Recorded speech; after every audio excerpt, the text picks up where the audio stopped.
Well, just 18 days ago, 656 hardy souls were witness to Ayr's fourth defeat on a row at the hands of Forfar here at Somerset Park.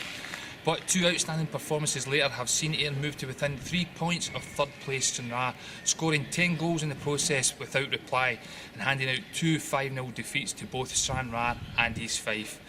But it's not all going Ayr's way, with Forfar putting in a decent run over the last few weeks and moving to within 3 points of United. So, with the exception of Robbie Crawford and Kevin Kyle, who are both rated as doubtful for today's game, Matt Roberts has a full squad to choose from. And with recent performances, it'll be interesting to see who makes today's starting 11. So, I'll hand you over to Callum Campbell with the best of today's action.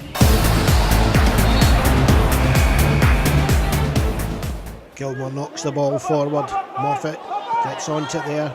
Tackled by Travis, quite an easy one there. Takes it away from him. Scotty McLaughlin. Lovely flighted cross in there. Donald knocks it down. Oh, it comes back out to Gilmore. Drags it across the front. Turning in the box. Craig Malcolm, and he blasts it into the net. Ayr United 1. Arbroath 0. Craig Malcolm after 3 minutes, and it all started from that beautifully flighted cross in by Scott McLaughlin. There was pressure put on the defence at the back by Mikey Donald. As it drops though, you'll see Kevin Nichol, just poor control. He gives it away to Gilmore. The drag across the front, and there he is. Craig Malcolm turns, slams it into the net. Malcolm tries to turn there. Oh, he's got his jersey pulled, but the referee doesn't see it. And it's cleared by Sheeran up towards the halfway line. Oh, McManus trips. Lithgow lays it down. Mikey Donald now. Coming forward, oh, bobbling the ball just as he went to strike it, and he drags it past. Not very happy with himself there. McGowan making some space for himself, lifts it forward down the wing. Straight back out though. Back in by Scotty McLaughlin, headed across the front. It's dangerous. Back into their own penalty area, but Banjo gets it away. Gilmore back into the box again. Again, Banjo headers it away, and it comes forward. Oh, that looks a nasty one there. Bobby Lynn was taken right out there by Mikey Donald, and it's a straight red card.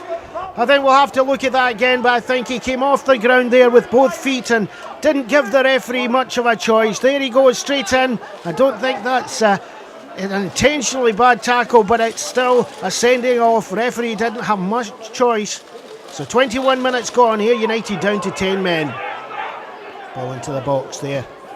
Attempted clearance overhead by Hunter. Gets back onto again, just boots it clear, trying to give Ayr some space. 10-man Ayr United, but it's given a lot of space here to Alex Keddy. Lovely flighted ball into the box again, and look at that, Kenny Juker! He headers it all the way across the box and into the net. First goal for Kenny Juker since coming out of retirement. And what you have to look for is the strength of this man as he holds off Martin Campbell to get to the ball. Then the neck muscles turning, hammering this ball towards the net, and it's a goal for Arbroath. 1-0. Keddy. Plenty of time in the ball. Knocked back by Juker to Hamilton. Played towards the edge of the box. Easily taken though by Lithgow. Lithgow, no one coming to him, so he runs the halfway line. Nice little turn there. And a great ball out to Scott McLaughlin. Moffat tries the 1-2, but it's intercepted by Travis and booted away there. Throw into Ayr United. Forward there, Scotty McLaughlin on the ball. Ooh, nasty bump together there with Kevin Nichol. You can see Scott McLaughlin limping there. Ball back across the front, header in. And it's come down, it's Moffat, he's got it through the legs of the keeper. Yes, Michael Moffat scores after 39 minutes to continue this goal scoring streak against Arbroath. But look at that header in by Hunter. That really makes it lovely, strong header into the box. And there goes Moffat. He's got a lot to do. Body strength against Keddy. Holds it up and blasts it through the legs of the goalkeeper. 2-1, Ayr United. Craig Malcolm winning that ball down the right hand side. He's only got one man up with him. Moffat's in the middle. Can he find him? Plays it across. Moffat's there. Flicks it forward. Looked like the goalkeeper got a touch on that, but no. The referee says no. I thought that was probably a corner there, and Gilmore also seems to think that one there, but no, says the referee. Ball out there. Pope Plenty of time there, he's not been closed down. Right-footed drive! Oh, and just past the post. Quite a surprise for him there. I think that he got so much space and time for the 10-man Ayr United. Gilmour. Oh, there's Moffat there. Oh, poor header there by Travis. Picked up by Scott McLaughlin. He's marked down again. Has he got the space? He finds the man to his side. And that's Moffat. Takes a shot, deflected. That looks like a corner to Ayr United. Michael Moffat still causing a threat there. Pope. Lovely run to beat the offside trap by Gilmour. He tries a flick over the top, but he just puts it over the bar.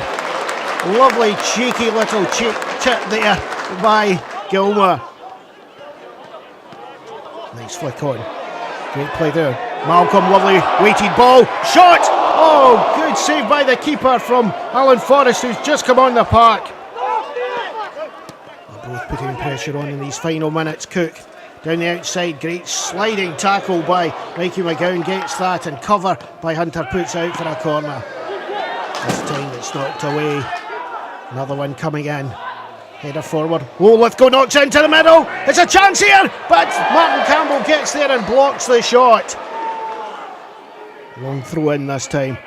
Nodded away. And there it is, the final whistle. And it ends Ayr United 2. Arbroath 1. An excellent result for Ayr United's 10 men. Tough one for you to take today. Didn't do enough against 10 men? I agree with you. We've never done enough. Bad goals to lose from our point of view, probably from their point of view they're good goals, but we don't clear our lines well enough at the first one, and we talk constantly about the problems that Muffet causes us, and he does constantly. I don't think there's maybe one game here the last time he never scored, but other than that he scores against us all the time, and we switch off a little bit when we get back into the game, and ultimately that costs us, because we at 1-1 we probably at least hang in for a draw if anything, but it shouldn't be the case with 10 men. We don't create enough. Second half, don't create anything actually, to be brutally honest with you. It's a real disappointment with our void ideas today. They're a very good passing team though, they look well structured, they looked very good, they were passing the ball well, but it was your last sort of third of the park you didn't seem to push on from. Final third let us down a little bit, but all over, even the goals, like I say, are a disappointment defensively. But just we've been not too bad in recent weeks, we really have, and we've got about it, and I just thought we were really poor today. Too many players having an off day at the same time, which unfortunately we can't afford at this stage of the season. You seem to have a good mix of experience and younger players as well though. Kenny Duker up front again is a handful for any team, and he showed that again today. Yeah, it's good to get Dukes in and get him some game time. He's not had a lot of game time. He comes in today and gets a goal, which basically he's done all his career is score goals. That's good to get him off the mark. But again, he gets us off the mark, and then we switch off and lose a bad goal right after that, which shouldn't be the case. What do you say to your team after a game like that? You were in the dressing room for quite a long time just now, so I take it you were having good discussion with them. It's difficult because I mean we'll have to keep going, and we'll have to dig deep now and try and get out of the predicament we're in. How you lift them, that's up to me now. That's up to me. I'll drag myself off the floor first and foremost, and then we'll get back to training Monday and we'll have a right go at it and see where we go. You've still got this burning desire, haven't you? You don't want anything to slip, you don't want to go down. I heard you talking to press earlier, you don't want that in your CV. Oh. So that's a real driving force for you. Of course you don't, but the fact of the matter is we're in that position now, and we're 4 points adrift, and it's going to take a hell of an effort from everyone to get us out of this position. Players, fans, board, everybody involved with the club is going to have to dig really deep, which I know the players will, and you get the hardcore fans that are here week in, week out, and they're suffering every bit as much as us. So it would be lovely to try and get from now to the end of the season and lift us off that bottom spot. Probably now looking to get to the playoffs if possible, more than anything, as opposed to the 8th position. It was a bit of a double whammy as well today, with East Fife doing so well. Very unexpectedly in their game today, it's sort of been a difficult one for you. Without being too disrespectful to East Fife, I didn't expect them to go to East Fife and pick up Dunfermline and pick up 3 points, but they've done that, and credit to them. That'll give them a boost as well, and a good time of the season for them to get a result like that and lift everybody at their club. Now we have to go Rangers next week and see what we can do with that one. Is the Rangers game a difficult one for you, or is it one that actually gives you more of a chance to people to relax? I know that sounds daft, but it's a game that no one will expect anything from you. It gives you the chance to go out there and just do something. Well, that's it. It's top v bottom champions at the minute. Obviously, their job's done. We can go whatever you get out of it is a massive bonus, but we're all prepared to try and win the game, obviously, and then we'll just see what happens with it. Well, Mark, a really hard workmanlike performance today, and a really good game from Ayer's point of view. It's great. I want to say it was pretty to watch, but at this stage of the season, we actually spoke to the guys before the game about that it won't be pretty between now and the end of the season. It's just about grinding out results, and the circumstances of when Michael Donald getting sent off, we really had to do that today, and every single one of the players they played their heart out today, the first minute to the last minute, and we deserved a victory, and even though we had the 10 minutes, I still thought we were more likely to score than they were. During commentary we said it didn't look like Ayr was the team with the 10 men. Well, as I say, I think we probably looked the more dangerous. It was very, very hard game for us to go and play in, but they didn't really cause us any problems, and that's the most pleasing thing. We kept our shape great, and Moffat up front was always a threat, playing on the shoulder of people, and he takes up the park, and he done in the last 10-15 minutes. He'd done that so many times. It takes the pressure off you, and it takes a sting out of you as well. Say the 3 points at this stage is so welcoming. I'm delighted with the guys. David Kennedy said during commentary that he picked the man of the match for Ayr as being Scotty McLaughlin. He said he ran every inch of the ground, and he had to come off eventually. Is there any injury there? He got a twist to his ankle in the first half, quite a bad one, but he struggled away there for, I think it was 25 minutes or whatever before we put wee Forrest on, and Scotty just, that's what you want to expect for your captain. He's in there, he's giving encouragement, having a go at people when you need to get a wee dig at them, and he's played excellent today. But every single one of the guys who huts right through to him off, and the subs that come on as well done a job, so fair play. Again, Adam Hunter very solid in that midfield role. He's enjoying his time in the... When we actually went, when Mikey got sent off, we actually put Adam on the right, and I actually thought he suffered a wee bit. He went back to doing stuff that I don't want him doing. As soon as we moved him back into the middle, he looks he's exactly what we want him today, and he was excellent in there. And Gilmer plays better with him in there as well. And as I say, we've had to move Malky about a wee bit today, but Malky can play up front or anywhere across the middle, and he just goes and works his backside off. So yeah, well, I thought he was excellent as well. Getting the goals from your two strikers as well is very good. But also Moffat had a different role today. He was left all on his own for good parts of that match, and again another person who never stopped running for you. Moffat's the type of guy who can play up front his own, because he's got that natural pace and his movement's very good, and he holds the ball well and it does get played into him, and he takes you up the pitch. And again, that's someone, if you dig it into 10 men, our game plan didn't really change, because even though we went to 10, we still wanted to put the one behind him because we felt that was their weakness, and get us up the pitch and play the game in their half. And as I say, it wasn't pretty today, but it was, the 3 points was the be all and end all. You had a well organised team to play against, and Kenny Duker, especially in the first half, caused a good deal of problems, including the goal. But really, the central defensive line was really solid against him. Did so much to stop him. I think Kenny actually scored a great goal, to be fair, but apart from that, I didn't have any chances. And the two centre halves, and Withcombe and Campbell, I thought were awesome today for one every header, the one who just threw their body in the line when they needed to. But when we get them two playing together, we're a much more solid team. And you've seen that today. We're more organised as well. Even the two full-backs are more concentrated than the two guys around the game.